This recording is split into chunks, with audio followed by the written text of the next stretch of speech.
Morning to all of you. आज हम start करेंगे motion of charge particle in uniform magnetic field. हम लोग इसके पहले लॉरेंज फोर्स पढ़ चुके हैं।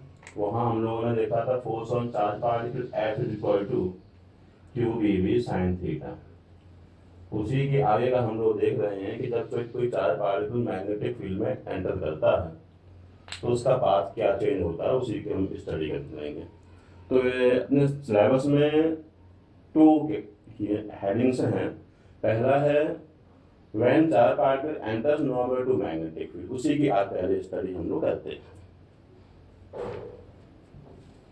तो यहाँ पे केस क्या है कि जब चार्ज पार्टिकल की वेलोसिटी जो होगी वो परपेंडिकुलर टू मैग्नेटिक फील्ड, इसकी स्टडी हम यहाँ पर देख रहे हैं। इसके लिए हमने ये मान लिया कि ये कोई यूनिफॉर्म मैग्नेटिक फील्ड है डायरेक्टेड अलोंग जेड एक्सिस। ये एक्स वाई प्लेन है, यहाँ पे चार्ज पार्टिकल मूव कर रहा है।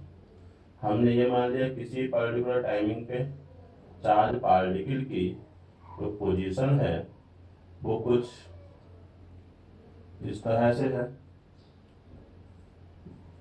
हमने ये मान लिया कि चार्ज पार्टिकल किसी पर्टिकुलर टाइमिंग पे यहाँ पर है, पॉजिटिव क्यू, ठीक है। अब इस चार्ज पार्टिकल पे ये रहा मैग्नेटिक फील्ड की डायरेक्शन। केस हम क्या देख रहे हैं, जब v परपेंडिकुलर टू v, मतलब v की डायरेक्शन वेलोसिटी की डायरेक्शन मैग्नेटिक फील्ड के परपेंडिकुलर। अब इस पे जो फोर्स लगेगा, फोर्स की वैल्यू कितनी होगी, F is equal to q B v sine theta.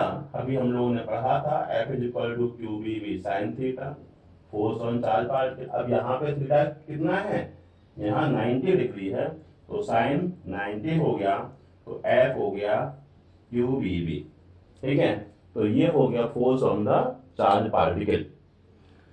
अब हम लोग यहाँ पर ये देखेंगे कि अगर ये हो गया फोर्स तो इस फोर्स की डायरेक्शन कहाँ होगी। फ्लेमिंग लेफ्ट हैंड रूल से मैंने आपको बताया हुआ है कि अगर थंब से हम लोग 4 फिंगर से मैग्नेटिक फील्ड, यहाँ से motion of positive charge particle direction, और यहाँ पे हम लोग फोर्स को डिपेंड करते हैं। ये रहा मैग्नेटिक फील्ड 4 फिंगर से, ये रहा मोशन ऑफ चार्ज पार्टिकल, ये रहा आपका फोर्स की डायरेक्शन। तो ये फोर्स हो गया टूवर्ड्स द ऑरिजिन। अब देखिए यहाँ पे ध्यान देने वाली बात ये है कि फोर्स और वेलोसिटी एक दूसरे के कैसे हो गए, यहाँ पे ये परपेंडिकुलर हो गए, ठीक है। अब मान लो हम ये चार्ज पार्टिकल मान लिया इस पोजीशन पे ना होके मान लो यहाँ होता, तब भी आपका मैग्नेटिक फील्ड की डायरेक्शन ये, ठीक है, वेलोसिटी की डायरेक्शन ये। अब यहाँ पे हम लोग फिर से यही फोर्स रख सकता है F equal to q v sine theta. तो यहाँ से हम लोग देखते हैं ये मैग्नेटिक फील्ड, ये चार्ज पार्टिकल की मोशन डायरेक्शन, ये अंगूठा इस डायरेक्शन में टुवर्ड्स द ऑरिजिन, तो इस पर भी फोर्स की डायरेक्शन यहाँ ही लगती। तो इस कंडीशन में भी फोर्स और वेलोसिटी वेक्टर की डायरेक्शन एक्चुअल में अंदर की तरफ जाएगा, वो वहाँ पे फिगर 3D में सही नहीं बन पाता है। तो इस F और V की डायरेक्शन में यहाँ पे कैसे हो गई, यहाँ पर भी ये परपेंडिकुलर डायरेक्शन में हो गई। अब देखिए यहाँ पर अगर मान लो चार्ज पार्टिकल यहाँ पर लेके रखें, velocity vector sorry magnetic field ये वेलोसिटी वेक्टर मान लिया ये, तो ये रहा आपका मैग्नेटिक फील्ड, ये इनवर्ड वेलोसिटी वेक्टर, फोर्स कहाँ रहेगा, तो वर्ड्स यहाँ पे। तो पूरे एक्स वाई प्लेन में कहीं पर भी चार्ज पार्टिकल रख दीजिए, फोर्स की जो डायरेक्शन होगी टुवर्ड्स द ऑरिजिन ही होगी। अब यहाँ पे ध्यान देने वाली बात यह है कि यहाँ पे F और B का जो एंगल है वो 90 डिग्री है। जिस डायरेक्शन में वेलोसिटी उसी डायरेक्शन में डिस्प्लेसमेंट होता है, तो इसका मतलब फोर्स और डिस्प्लेसमेंट का एंगल भी कितना हुआ, 90। तो अगर फोर्स और डिस्प्लेसमेंट का एंगल 90 हुआ तो W is equal to F S cos 90 0। मतलब इस फोर्स की वजह से चार्ज पार्टिकल कोई वर्क नहीं करेगा। यहाँ से यही पता लगता है कि अगर कोई वर्क नहीं करेगा तो चार्ज पार्टिकल की एनर्जी में कोई इंक्रीमेंट नहीं होगा। तो ये फोर्स करेगा क्या? ये फोर्स केवल चार्ज पार्टिकल की डायरेक्शन को चेंज कर देगा। और चूंकि फोर्स कंटिन्यूअसली एक सेंटर के टुवर्ड्स है, इसलिए ये फोर्स इस चार्ज पार्टिकल को एक सेंट्रीपिटल फोर्स प्रोवाइड करेगा फॉर सर्कुलर मोशन, और इस फोर्स की वजह से इस चार्ज पार्टिकल का पाथ सर्कुलर हो जाता है। ये जो मैंने आपको बताया एनर्जी का कॉन्सेप्ट, ये 10वीं बार बोर्ड में पूछा गया है, वेरी इंपॉर्टेंट है कि if angle between the forces angle between the force and velocity is 90 degree, so angle between the force and displacement will be 90 degree, so work done will be 0, and charge particle does not perform any work, so there will be no increase in the energy of the charge particle. Okay, इस concept को आपको ध्यान पे रखना है। बस ये क्या करेगा, केवल सर्कुलर पाथ प्रोवाइड करेगा। तो इस तरह से इसी को थोड़ा सा हम फिर से रीअरेंज करके एक सर्कुलर पाथ वो हम लोग और ड्रॉ करके ले लेते हैं। तो ये वाला फिगर कुछ इस तरह से बन जाएगा।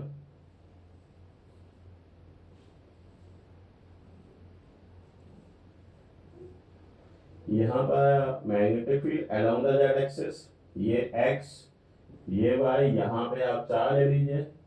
ये फील्ड आपका इस डायरेक्शन में, वेलोसिटी वेक्टर इस डायरेक्शन में, ये 90, फोर्स आपका यहाँ पर। अगर 4 पार्टिकल यहाँ ले रहे हैं तो ये वेलोसिटी वेक्टर यहाँ पे, सॉरी फील्ड वेक्टर यहाँ पर, और वेलोसिटी वेक्टर यहाँ पर, फोर्स यहाँ। अगर हम 4 पार्टिकल को यहाँ ले रहे हैं, फील्ड वेक्टर यहाँ पे, ये रहा वेलोसिटी, ये रहा फोर्स। इस तरह से ये फोर्स इस चार्ज पार्टिकल का पाथ सर्कुलर बना देगा।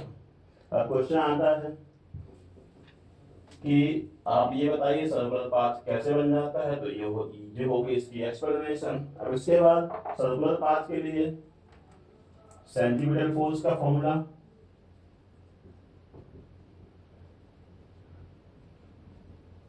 Fc is equal to mv square upon r। ये m हो गया mass of the charge particle, r हो गया इस सर्कुलर पाथ का रेडियस, ये मान लिया r, इस सर्कुलर पाथ का रेडियस हो गया। अब सर्कुलर पाथ के लिए रिक्वायर्ड सेंट्रीपिटल फोर्स कहां से आएगा? Force due to the Lorentz force. Lorentz force इस चार्ज पार्टिकल को रिक्वायर्ड सेंट्रीपिटल फोर्स प्रोवाइड करेगा। इसका मतलब क्या हो, ये और ये कैसे हो गए, सेम हो गए। तो QVB is equal to mv square upon r। ये तो आप लोगों को पता ही होगा, सर्कुलर पाथ के लिए जो फोर्स होता है वो सेंट्रीपिटल फोर्स के इक्वल हो जाता है। v से v cancel, r is equal to mv upon qb। ये आ गया expression for radius of circular path when charged particle enters the magnetic field normal to the field direction। ये radius का फॉर्मूला है, रेडियस का expression है कि जब चार्ज पार्टिकल मैग्नेटिक फील्ड में नॉर्मल डायरेक्शन में एंटर करता है तो उसका पाथ सर्कुलर हो जाता है। सर्कुलर पाथ की रेडियस का ये एक्सप्रेशन कई बार पूछा गया है बोर्ड एग्जाम में। अब देखिए आइए, तो यहां से R इक्वल टू हो गया mv अपॉन qb। तो यहां से कुछ वेरिएशन भी सामने आते हैं। R directly proportional to m, कि अगर किसी चार्ज पार्टिकल का मास ज्यादा है तो उसकी रेडियस ज्यादा होगी, कम है तो कम होगी। R directly proportional to v, velocity ज्यादा होगी, रेडियस भी ज्यादा होगी। R directly proportional to 1 upon v, अगर मैग्नेटिक फील्ड ज्यादा होगा तो रेडियस कम होगा। ये 3 फैक्टर्स की स्टडी भी आती है, एग्जाम में पूछी जाती है, इससे क्वेश्चन बनता है कॉन्सेप्चुअल। अब आइए एक चीज और देखते हैं। आपको चार्ज पार्टिकल की रेडियस, सर्कुलर पाथ की रेडियस पता लग गई। ये मान ली सर्कुलर पाथ फॉलो कर रहा है कोई चार्ज पार्टिकल, ये हो गई इसकी रेडियस। अब यहाँ से यहाँ का पूरा कंप्लीट 1 राउंड कंप्लीट करने में जितना टाइम लगता है उस टाइम को हम लोग बोलते हैं टाइम पीरियड।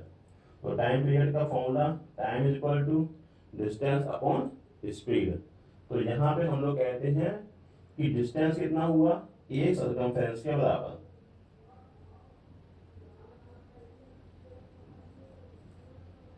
स्पीड कितनी है, वेलोसिटी v। सर्कमफेरेंस का formula 2 pi r upon v। आपने यहाँ पर r की वैल्यू रख दी, put the value of r 2 pi upon v, r की value mv upon qv। v से v कैंसिल हुआ तो t की वैल्यू हो गई 2 पाई m अपॉन qv। तो यहाँ से रेडियस का फॉर्मूला ये हो गया, टाइम पीरियड का ये हो गया। तो यहाँ पे अगर टाइम पीरियड में अगर देखें तो एक अच्छा फीचर सामने आता है, t is equal to 2 pi m upon qv। Time period mass पर डिपेंड करता है, चार्ज पर करता है, मैग्नेटिक फील्ड पर डिपेंड करता है, लेकिन टाइम पीरियड वेलोसिटी पर इंडिपेंडेंट है। It does not depend upon the velocity. अब फ्रीक्वेंसी कितनी होगी, frequency of charge particle F से जोड़ कर लीजिए या न्यू से जोड़ कर लीजिए, कोई दिक्कत नहीं है। Nu is equal to 1 upon T, T की value 2 pi m upon q B. तो फ्रीक्वेंसी हो गई q B upon 2 pi M.